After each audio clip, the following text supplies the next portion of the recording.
Hello and welcome to এডুটিউটোরিয়াম।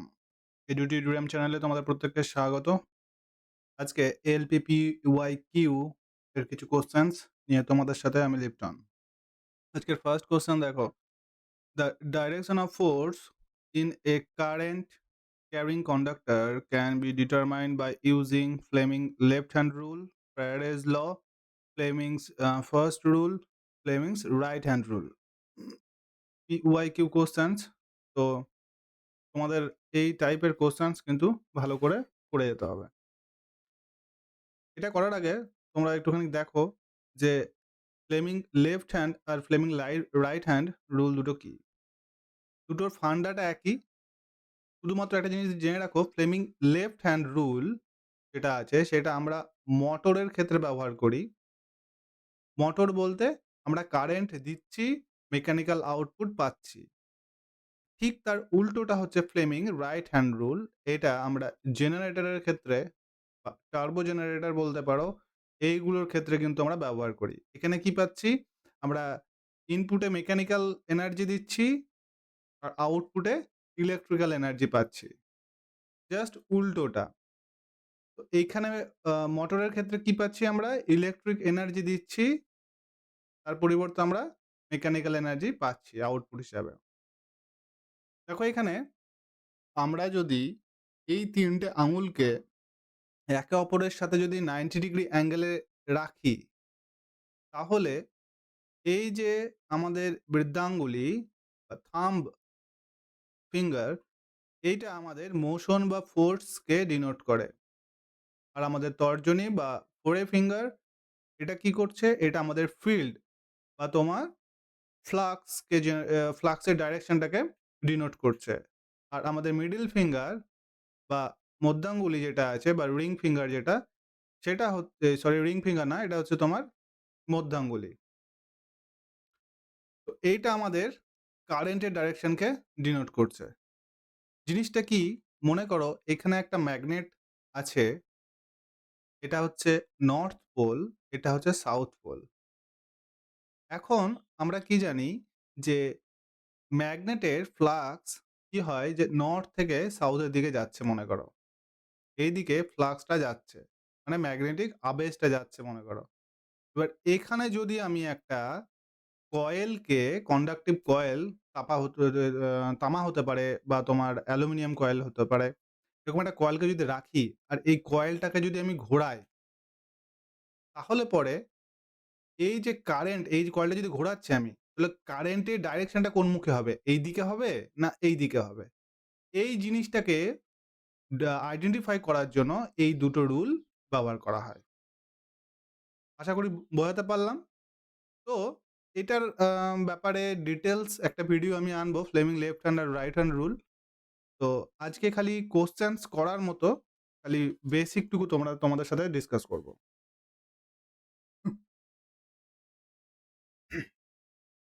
তাহলে এই কোয়েশ্চেনটা দেখো, এইখানে কি হচ্ছে যে ফ্লেমিংস লেফট হ্যান্ড হচ্ছে কি রাইট হ্যান্ড হচ্ছে, এই দুটোর মধ্যে কনফিউশন থাকতে পারে। এখানে দেখো আমার কারেন্ট ক্যারিং কন্ডাক্টর বলেছে। আমার আমি একটা আ কারেন্ট আমার কয়েলের মধ্যে দিয়েই যাচ্ছে। কয়েলের মধ্য দিয়ে যাচ্ছে কারেন্ট, মানে কারেন্ট আমি ইনপুট হিসেবে ব্যবহার করছি।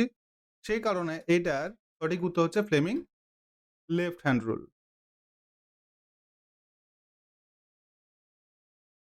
নেক্সট দেখো, given symbol stand for an dash in an electric circuit.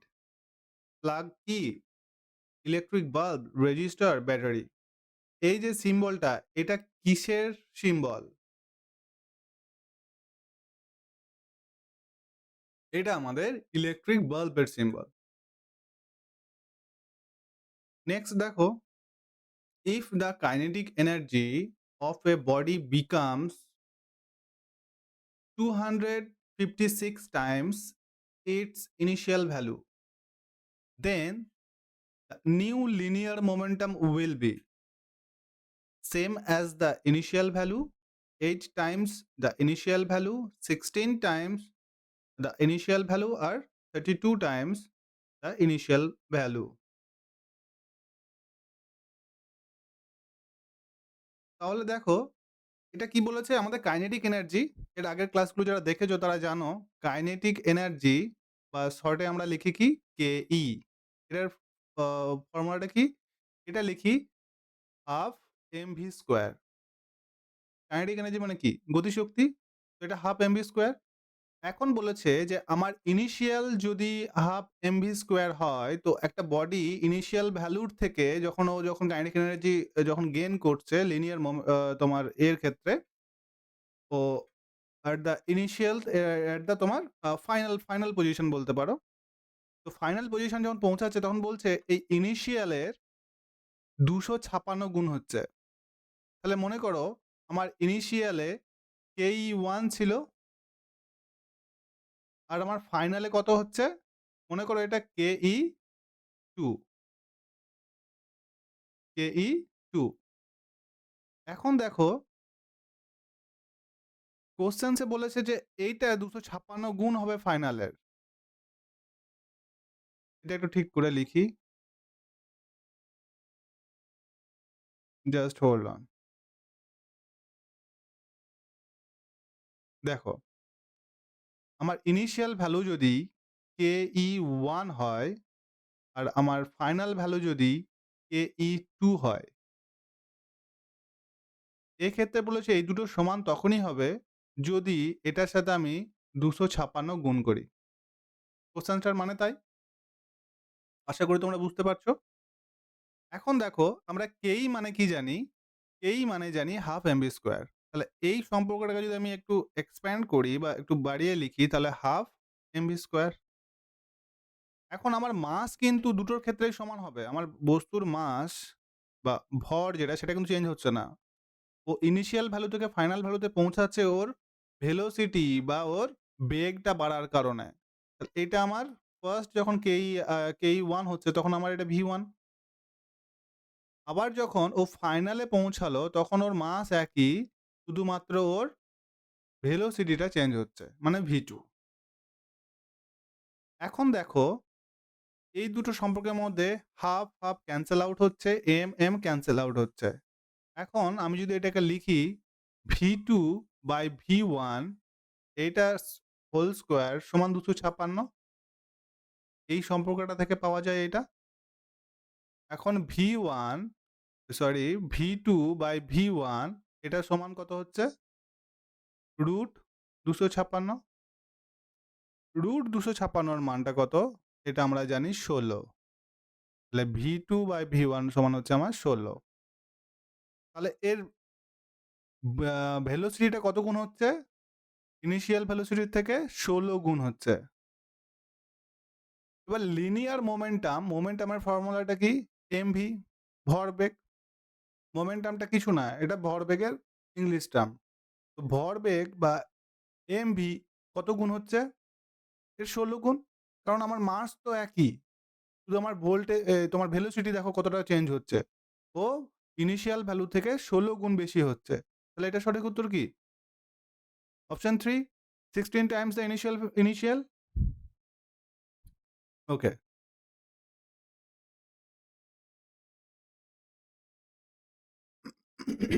Next দেখো,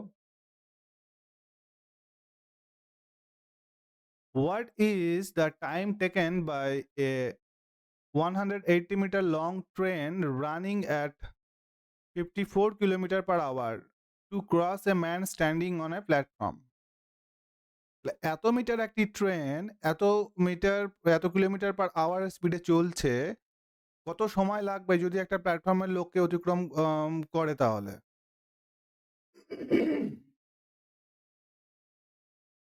এটা কিছুই না, খুবই সিম্পল। দেখো তোমরা ঐকিক নিয়মে করতে পারো। এটা কি হচ্ছে যে 54 কিলোমিটার, বা এটাকে যদি আমরা মিটারে লিখি তো 3টে শূন্য। এত মিটার ও যাচ্ছে কত? 1 ঘন্টা মানে 3600 সেকেন্ডে।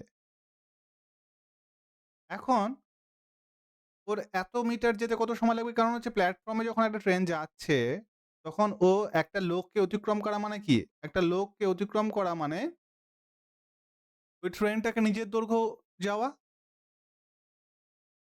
একটা লোককে একটা ট্রেন অতিক্রম করছে, তার মানেটা কি?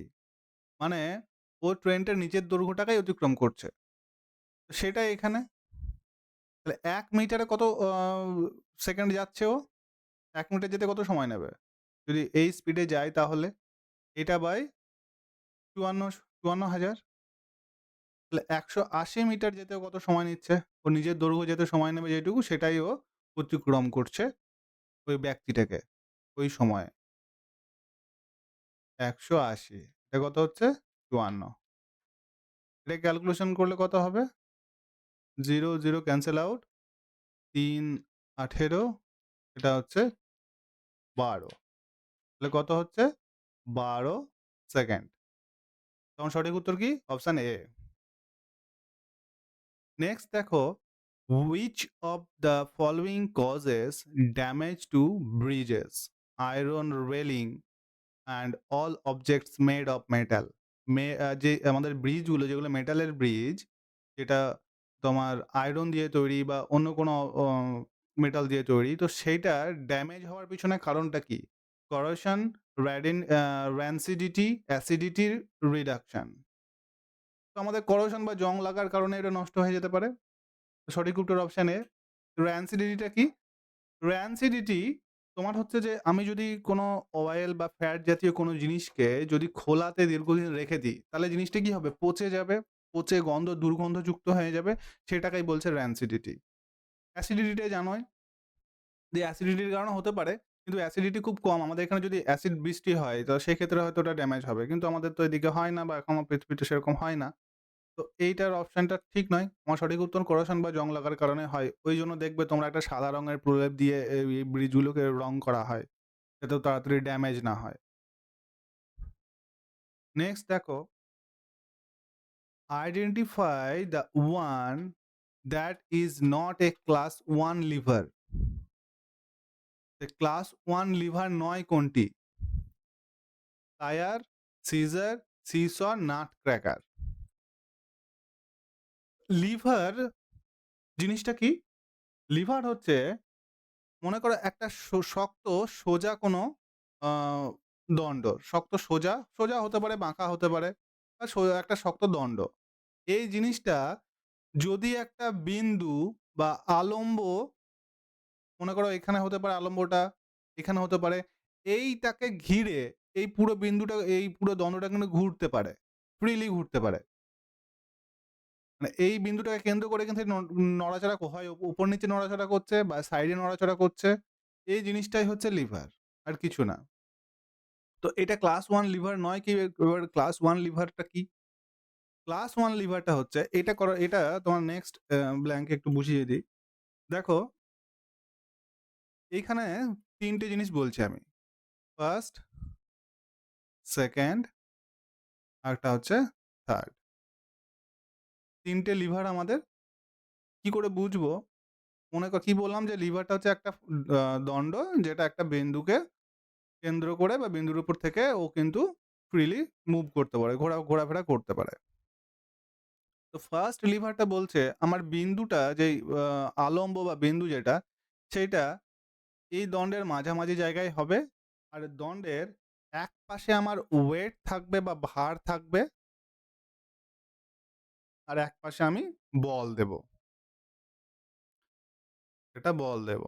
আর ওয়েটটাকে আমি W লিখছি। আর এই যে আলম্ব বা বিন্দুটা, যেই বিন্দুটাকে কেন্দ্র করে মানে নড়াচড়া করছে, এইটাকে আমি F নাম দিচ্ছি। এইটাই হচ্ছে ফার্স্ট ক্লাস লিভার বা ১ম শ্রেণীর লিভার। কি? যে এক পাশে আমি বল দেব, এক পাশে আমার ভার থাকবে আর মাঝের যেকোনো জায়গাতে আমার এই আলম্ব বা F বিন্দুটা থাকবে। সেকেন্ড ক্লাস লিভারটা কি? সেকেন্ড ক্লাস লিভারটা বলছে এই একই জিনিস, মনে করো আমি এই F টাকে এক প্রান্তে দিচ্ছি আমি। F টাকে এক প্রান্তে দিচ্ছি। আর এই W টা আমার মাঝখানে আছে বা ওয়েটটা আমার মাঝখানে, আর বল আমি এইখানেই দিচ্ছি একই জায়গাতে। এটা হচ্ছে তোমার সেকেন্ড ক্লাস লিভার। আর থার্ড ক্লাস লিভারটা কি?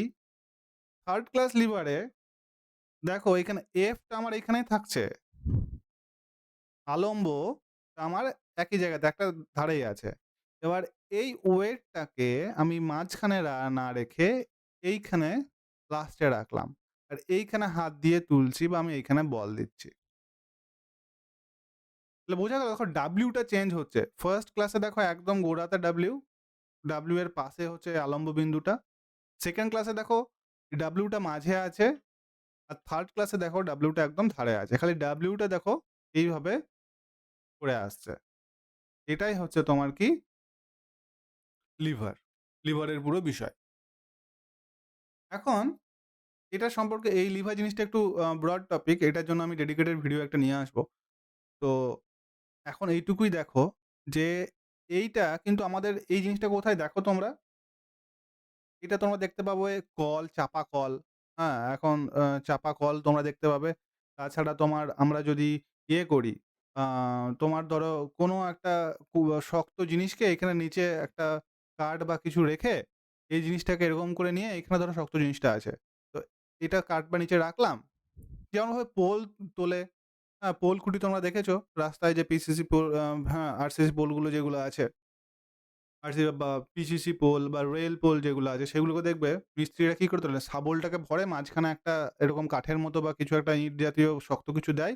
নিয়ে এইখানে তলে ওটাকে ভরে এই দিক থেকে চাপ দেয়। তাহলে কি হয়, ওটা উঠে যায়। এদিকে উঠে যাবে। এই জিনিসটাই হচ্ছে কিন্তু ফার্স্ট ক্লাস লিভার বা ১ম শ্রেণীর লিভার।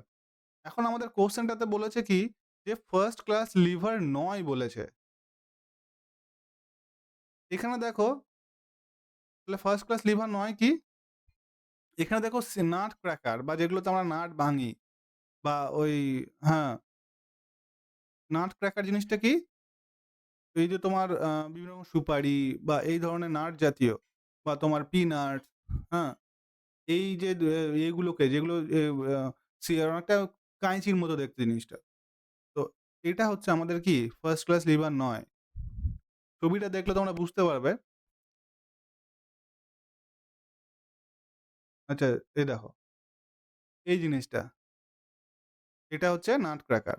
তো কি হচ্ছে দেখো, এইখানের এর ফোর্সটা কোথায় পাচ্ছি? P টা আমার এইখানে, তাই তো? P টা হচ্ছে আমার এইখানে। আর এই জিনিসটা কি? আমার W, আর এই জিনিসটা হচ্ছে আমার F। তাহলে কি হচ্ছে? FWP। কিন্তু ফার্স্ট ক্লাস লিভারে আমাদের কি ছিল? দেখো PFW ছিল। PFW ফার্স্ট ক্লাস লিভারে। জিনিসটা কেমন ছিল একবার ছবিতে দেখে নাও। এইখানে তোমার একটা আলম্ব ছিল, আমার এই পাশে আ ওয়েটটা ছিল, আর এইখানে আমার বল ছিল বা ফোর্সটা ছিল। তো P। তাহলে কি ছিল? PFW এরকম ছিল জিনিসটা ফার্স্ট ক্লাসে। কিন্তু এখানে কি হচ্ছে? FWP বা PWF এরকম বলতে পারো। মাঝখানে W আছে। তাহলে মাঝখানে W থাকলে এটা সেকেন্ড। আর যদি একদম এই পাশে W থাকে লাস্টে, তাহলে পরে থার্ড। তাহলে W একটা ফার্স্টে হতে পারে, একদম এরকম পজিশনে হতে পারে। এটা ফার্স্ট। আর একদম এরকম পজিশনে এটা হচ্ছে তোমার কি? Third. First, second, third. Next, find the odd word from the given alternative. Compact disc, ball, চেসবোর্ড, drum. তাহলে এটা অড ওয়ানটা কি হচ্ছে আমাদের? কম্প্যাক্ট ডিস্ক গোল, বল গোল, ড্রামও গোল, চেসবোর্ডটা খালি কি হচ্ছে? এটা আলাদা ধরনের হচ্ছে। When did the Constitution Assembly of India meet for first time? প্রথমবারের জন্য আমাদের যে গণপরিষদ সম্মেলন যেটা ছিল বা গণপরিষদ অধিবেশন, সেটা কবে হয়? এটা সঠিক উত্তর 9th December 1946। Next, name the writer of the book one life is not enough. One life is not enough এই বুকটার অথর কে?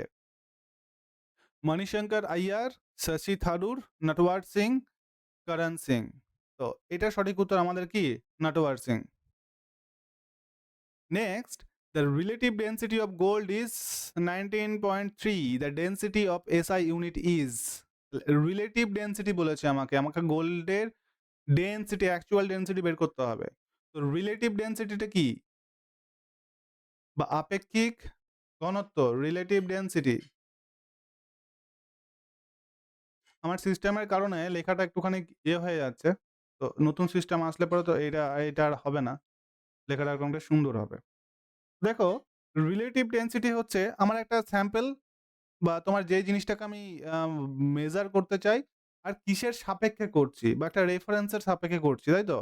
তাহলে এটা রেফারেন্স সাবস্ট্যান্স দরকার আমার। Reference substance. স্যাম্পল সাবস্ট্যান্স আর হচ্ছে রেফারেন্স সাবস্ট্যান্স। এই জিনিসটাই হচ্ছে তোমার রিলেটিভ ডেনসিটি। রিলেটিভ ডেনসিটি কি? Sample substance by reference substance. তাহলে এখানে রিলেটিভ ডেনসিটি অফ গোল্ড 19 বলেছে, তাহলে 19 এবার এটা কিসের সাপেক্ষে করছি? এটা আমরা কিসের সাপেক্ষে করছি? ওয়াটার বা জলের সাপেক্ষে করছি। জলের ডেনসিটি। আর তোমার এখানে কি হচ্ছে? গোল্ডের ডেনসিটি। এটা আমাকে বের করতে হবে। তাহলে জলের ডেনসিটিটা কত? তো ৪ ডিগ্রি সেলসিয়াস উষ্ণতায় আমরা কি জানি? জলের ঘনত্ব সর্বাধিক হয় আর সেই ঘনত্বটাকেই আমরা রেফারেন্স হিসেবে মেনে চলি। এটা হচ্ছে কত? ১০০০ কত? ১০০০ কেজি পার মিটার কিউব। তাহলে এইটা হচ্ছে তোমার সমীকরণ। তাহলে এখান থেকে গোল্ডের কত বেরোচ্ছে? Density of gold. SI unit বলেছে সেইজন্য আমি এটা ব্যবহার করেছি। তাহলে গোল্ড ডেনসিটি এটা কত হচ্ছে?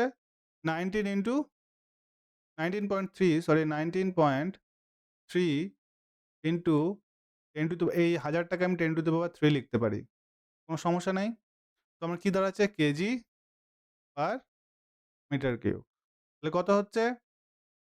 এখানে দেখো 10 টু the power 3 তাহলে অপশন এ আমার সঠিক হচ্ছে। নেক্সট দেখো, what is the area of a rectangle whose diagonal is 17 and the breadth is 8 centimetre? তাহলে একটা আমাদের আয়তক্ষেত্র আছে। সেই আয়তক্ষেত্রে ডায়াগোনাল বলেছে। ডায়াগোনাল মানেটা কি? এই জিনিসটা মানে কর্ণ। সেটা ১৭ আর ব্রেডথটা কত বলেছে? আমার ৮ বলেছে। তাহলে আমাকে বলেছে যে এরিয়াটা বের করতে হবে।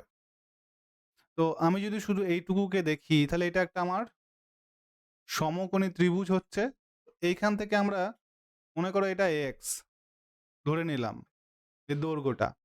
তাহলে এইখান থেকে আমরা পাবো ভূমি স্কোয়ার প্লাস তোমার হচ্ছে লম্ব স্কোয়ার সমান অতিভুজের স্কোয়ার।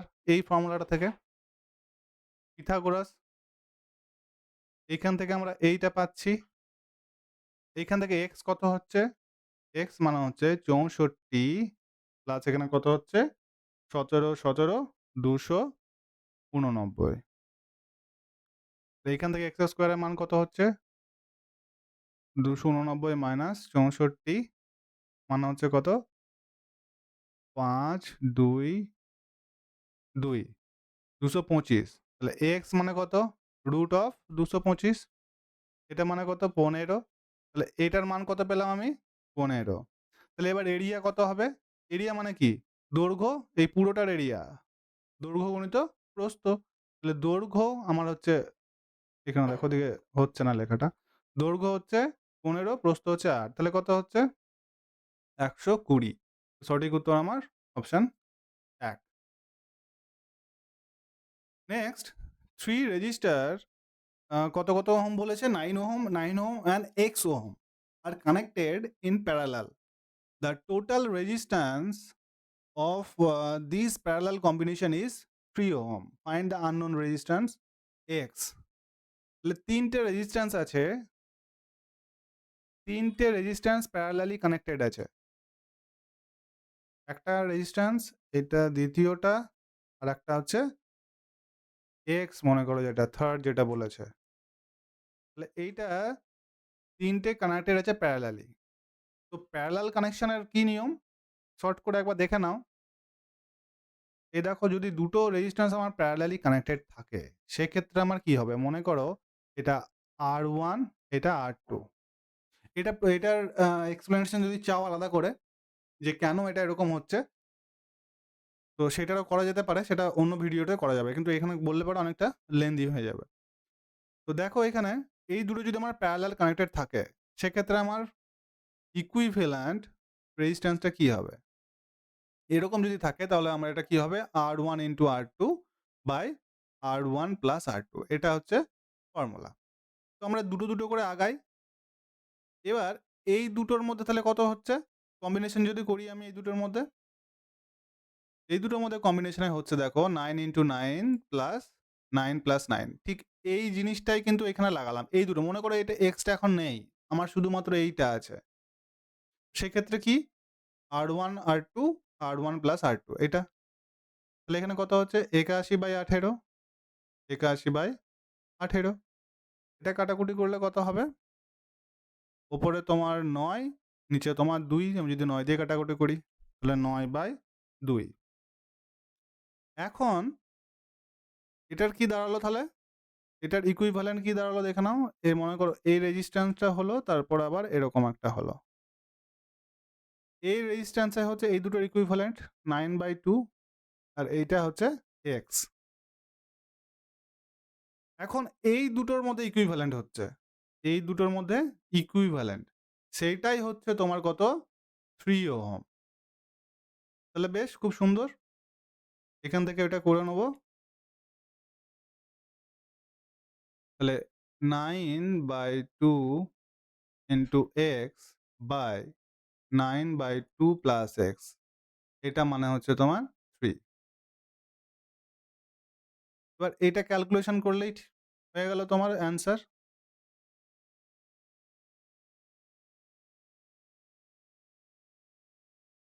ওকে, এটা ক্যালকুলেশন করলে কত হচ্ছে? 9x/2 বাই এটা কত হচ্ছে? 9 প্লাস 2x/2, এটা সমান 3। 1 মিনিট জায়গাটা একটু পরিষ্কার করে নিই এই দিকটা। তো এই ক্যালকুলেশনটা এখানে হবে না।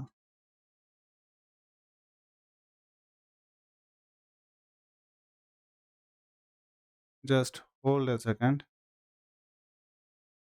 ওকে।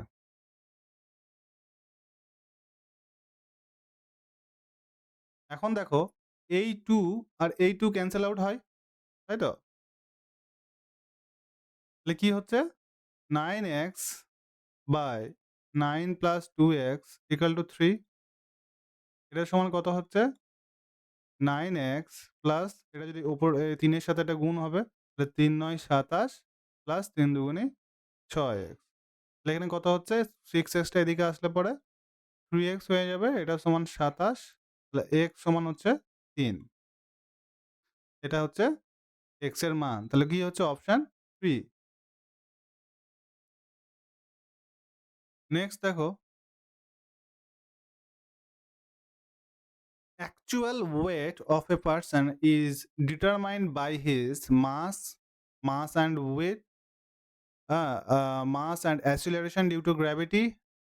আর 4 কি বলছে? Mass and height. তাহলে ওয়েট জিনিসটা অ্যাকচুয়ালি কিভাবে ডিটারমাইন করা হয়?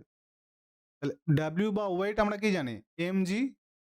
m হচ্ছে মাস আর g হচ্ছে অ্যাসিলারেশন ডিউ টু গ্র্যাভিটি বা গ্র্যাভিটেশনাল ফোর্সের কারণে যে ত্বরণ তৈরি হচ্ছে। তাহলে এটা কি অপশন? অপশন 3 হচ্ছে আমাদের সঠিক। Next, in class 3 liver the effort and load move. Class 3 লিভারে ইফোর্ট বা তোমার যে বলটা তুমি দিচ্ছ আর লোড, এটা মুভ করে কোন দিকে? অপোজিট ডাইরেকশনে একে অপরের, না in the same directions, in the perpendicular directions depending on the load. তাহলে ক্লাস 3 লিভারটা আমি কি বলেছিলাম? যে মনে করো একটা দণ্ড, সেটা বাঁকা হোক বা সোজা হোক, আমরা সোজা নিয়ে চলছি। এইখানে যদি আমার এই আলম্ব বিন্দুটা যদি আমার এফ হয়, আর আমার ওয়েটটা কোথায় দিচ্ছি? ওয়েটটা আমার একদম কিনারায় থাকছে।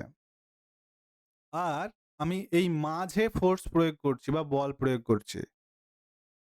এটা হচ্ছে আমার থার্ড ক্লাস লিভার বা ক্লাস 3 লিভার। থার্ড ক্লাস কেন? কারণ এইটাতে প্রযুক্ত বলটা অনেক বেশি লাগে ওইজন্য। এটার যান্ত্রিক সুবিধা একের থেকে অনেক কম। মানে তোমাকে এই অল্প ভার তুলতে বেশি বল প্রয়োগ করতে হবে। সেইজন্য এটা থার্ড ক্লাস। একদম বকবাস। কিন্তু এটা ব্যবহার হয়, ক্রেনে ব্যবহার হয়। কারণ কিছু, কিছু জায়গাতে আমাদের কি হয় যে জিনিসটাকে তোলার বা বলটা আমি যেই জায়গায় দেবো সেটা দেওয়ার জায়গা থাকে না। সেই ক্ষেত্রে আমাকে এই জিনিসটা ব্যবহার করতে হয়। এখানে ইফোর্ট এখন কি বলছে যে ইফোর্ট যেটা আমি দিচ্ছি আর লোড যেটা মুভ করছে। আচ্ছা, এটা লোড মুভ বলেছে। তাহলে এই ইফোর্ট অ্যান্ড লোড মুভ এই জিনিসটা দেখো আমি ব এই ই বল বা ইফোর্টটা যেই দিকে দিচ্ছি লোডটাও তো সেই দিকেই চলছে। তাই না? লোডটাও তো সেই দিকে চলছে। ডিউ টু গ্র্যাভিটি এর ইয়েটা হচ্ছে তোমার নিচের দিকে হতে পারে। ধরো একটা জিনিসকে আমি তুলছি এভাবে। এরকমভাবে আছে মানে তুলছি আমি। এখানে একটা দড়ি লাগিয়ে কোনো ক্রেনের সাহায্যে তুলছি। তাহলে আমার ফোর্সটা এখানে প্রয়োগ হচ্ছে। কিন্তু ডিউ টু গ্র্যাভিটি এ চাইছে নিচের দিকে থাকতে। কিন্তু আমার এর লোডটা মুভ করছে কোন দিকে? যাচ্ছে কোন দিকে? এটা কি ও যেদিকে বল প্রয়োগ করছি সেদিকে। এইজন্য এটার অপশনটা কি হচ্ছে? Option 2 same in the same directions. Okay? তো এটা হচ্ছে থার্ড ক্লাস লিভার। লিভারের জন্য একটা ডেডিকেটেড ভিডিও আমি খুব তাড়াতাড়ি নিয়ে আসবো। তো এখন কোয়েশ্চেনস গুলো করার জন্য খালি তোমাদের এটুকু প্রয়োজন সেটুকু আমি খালি বলছি। An object start moving from rest with constant accelerations. Its velocity inversely proportional to the time square, directly proportional to the time, inversely proportional to the time, and directly proportional to the time square. একটা object যদি rest পজিশনে থাকে, মানে আমরা জানি পদার্থের জাড্য ধর্মের কারণে কোনো বস্তু চিরকাল স্থির অবস্থায় এবং গতিশীল বস্তু চিরকাল গতিশীল অবস্থায় থাকতে পারে যদি বাহ্যিক কোনো বাধা প্রয়োগ না হয় বস্তুর উপর। এর রেস্ট ছিল, তাহলে এর ইনিশিয়ালি এর ভেলোসিটি বা তোমার বেগ তোমার 0 ছিল। বেগ যখনই 0 তাহলে এর মধ্যে অ্যাক্সিলারেশন বা ত্বরণ সেটাও 0 ছিল। কিন্তু যখন ও স্টার্ট মুভ করতে লাগলো আর কনস্ট্যান্ট অ্যাক্সিলারেশন মানে কি? ওর একটা নির্দিষ্ট টাইম পিরিয়ডে ও নির্দিষ্টভাবেই বেগটা বাড়াচ্ছে। একটা নির্দিষ্ট টাইম পিরিয়ডে ওর বেগটা কিন্তু নির্দিষ্টভাবেই জাম্প করছে। সেটাই হচ্ছে ওর কনস্ট্যান্ট অ্যাক্সিলারেশন। তাহলে ওর যে ভেলোসিটি যেটা হচ্ছে, ওর বেগ যেটা, সেটা কি? Inversely proportional to the time square, directly proportional to the proportional to time, inversely proportional to the time and directly proportional to the time square to time square. তাহলে ও সময়ের সাপেক্ষে কি হবে? ওর বেগটা পরিবর্তন হচ্ছে। তাহলে এখানে স্কোয়ার তো ওর অ্যাক্সিলারেশনটা কি? অ্যাক্সিলারেশন মানে হচ্ছে আমার বস্তুর প্রাথমিক বেগ, হ্যাঁ? বা তোমার অন্তিম বেগ যদি আমার V1 হয়, আর ওর প্রাথমিক বেগ যদি U1 হয়, এটা V1 এটা U1, এটা টাইমের সাপেক্ষে যদি হয় সেটা হচ্ছে ওর অ্যাক্সিলারেশন। তাহলে এখানে কি স্কোয়ারে হচ্ছে? না, স্কোয়ারে হচ্ছে না। তাহলে এটা কি হচ্ছে? ইনভার্সলি প্রপোর্শনাল, কিন্তু আমাকে ইনভার্সলি প্রপোর্শনাল অ্যাক্সিলারেশন এর সাপেক্ষে ইনভার্সলি প্রপোর্শনাল। কিন্তু আমাকে ভেলোসিটি বলেছে। ভেলোসিটির সাপেক্ষে T কেমন? ভেলোসিটির সাপেক্ষে T হচ্ছে আমার ডিরেক্টলি প্রপোর্শনাল। কারণ এই জিনিসটাকে আমি যদি T টাকে এখানে নিয়ে যাই, তাহলে V মাইনাস U V1 এটা 1 দিয়েছিলাম। তাহলে এটা হচ্ছে আলফা বা অ্যাক্সিলারেশন। এই ক্ষেত্রে কি হচ্ছে? T আর এদের যে ভেলোসিটি চেঞ্জ ইন ভেলোসিটি সেটা কিন্তু ডাইরেক্টলি প্রপোর্শনাল হচ্ছে। নেক্সট দেখো, A dash is a curve generated by a point fixed to circles within or outside its circumstances. As the circle roll along a straight line, তাহলে এটা কি হবে? At which Fermat, hyperelliptic আর ট্রকয়েড। এই জিনিসগুলো যারা জানো না এই জিনিসটা একটু বলে দিই। এটা সঠিক উত্তর হচ্ছে ট্রকয়েড। ট্রকয়েড জিনিসটা হচ্ছে মনে করো একটা সার্কেল আছে বা একটা চাকা। এই চাকার স্পোক আছে, হলো? এবার এই যেকোনো একটা স্পোককে দেখো। এই একটা স্পোক যখন ঘুরছে চাকাটা ঘুরে, ঘুরে যখন আগাচ্ছে, তখন এই একটা স্পোকের গতিবেগটা কেমন হচ্ছে? এরকম জায়গাতে আসলো, হলো? ইনিশিয়াল এ আসলো, দিয়ে আবার এরকম জায়গাতে আসলো। ও যে জায়গাতে একটা পৌঁছলো, ও যেই জায়গাতে পৌঁছলো, সেই জায়গা থেকে ও আবার শুরু হচ্ছে। তো এটার সঠিক উত্তর কি হচ্ছে? Trochoid. Generating by a fixed point of a circle একটা বা এই জিনিসটাকে এরকমভাবে বোঝা যেতে পারে, এটা অনেক রকম হয়। একটা ইন্টারনাল ট্রকের তারপরে হচ্ছে তোমার এক্সটার্নাল বা তোমার আউটার সারফেস এর উপরেও এটা করা হয়। কিন্তু ঘটনা হচ্ছে দেখুন এই জিনিসটা একটা ফিক্সড পয়েন্ট একটা কাঁটা ধরো এরকম রাখলাম। ঠিক আছে? চাকাটাকে। এবার এরকম জায়গাতে ওকে ফিক্সড করলাম। চাকাটাকে এখানে ধরে নিয়ে ওকে আবার এখন এই পয়েন্ট থেকে স্টার্ট করছে না? এই স্টার্টিং পয়েন্টটা আবার এখানে হবে। এইখান থেকে ঘোরার পরও এত দূর আসলো। দিয়ে এইখান থেকে আবার ঘোরার পরও এতটা আসলো। ঠিক আছে? দিয়ে আবার এতটা আসলো। এই যে জিনিসটার হচ্ছে এটাই হচ্ছে ওর ট্রকয়েড এর মুভমেন্ট।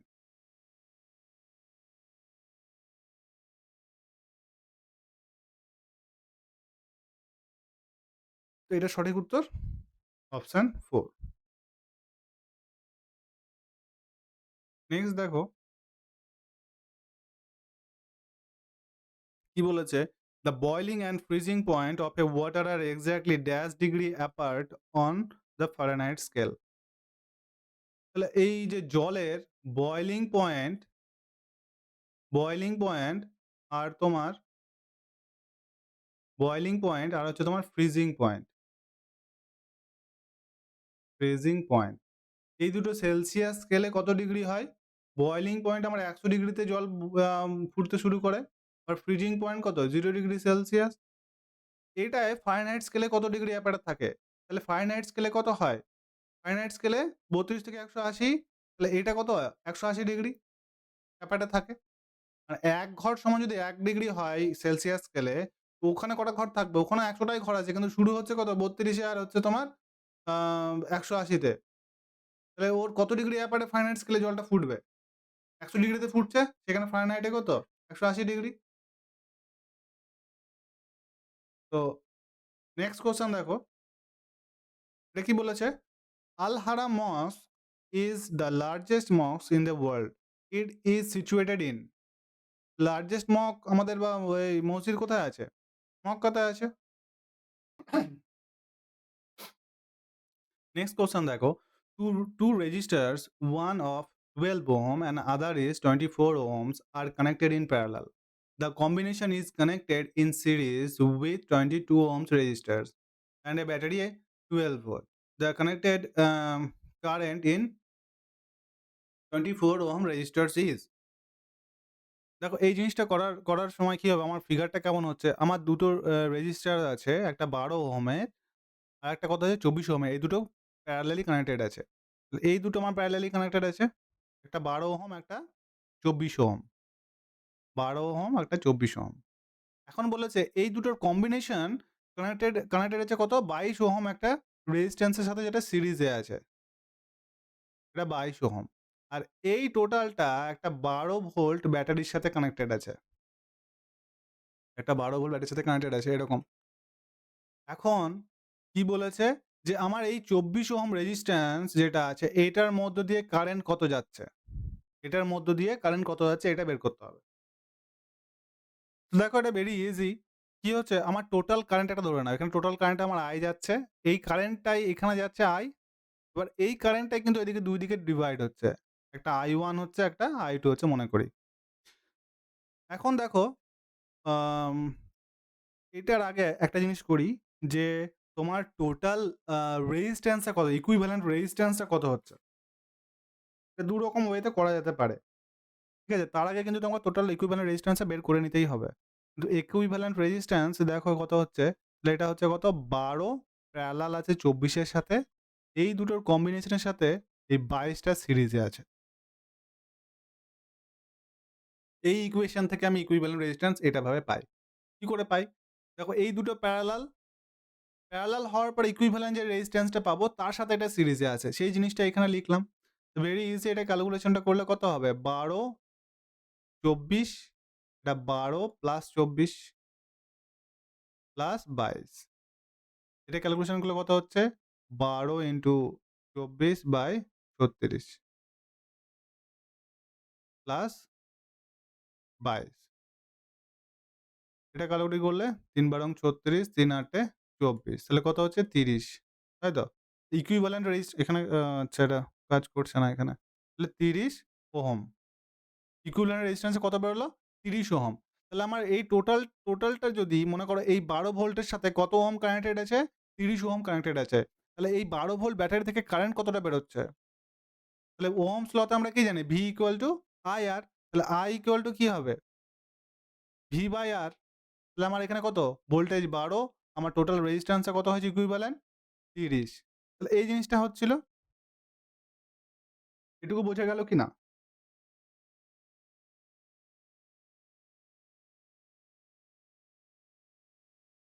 12/30। তো এটা একটু কাটাকুটি করে ছোট করে নাও। এটা 2 দিয়ে কাটো, এটা 5 দিয়ে কাটো। কারণ হচ্ছে 6 দিয়ে কাটলে পরে 6 দুগুণে 12, 5 ছয় 30, তাহলে 2/5। এই কারেন্টটা এত অ্যাম্পিয়ার কারেন্ট এটা দিয়ে যাচ্ছে। এই আই এ এই আইটা মানে এটা মানে 0.4। তাহলে 0.4 অ্যাম্পিয়ার কারেন্ট এদিকে দিয়ে যাচ্ছে। এবার এই কারেন্টটা কিছুটা এদিকে ভাগ হবে আর কিছুটা এদিকে ভাগ হবে। এখন তুমি দুটো ভাবে করতে পারো। হয় এটাকে ব্রড হিসাবে প্রমাণ করতে তোমার ভোল্টেজ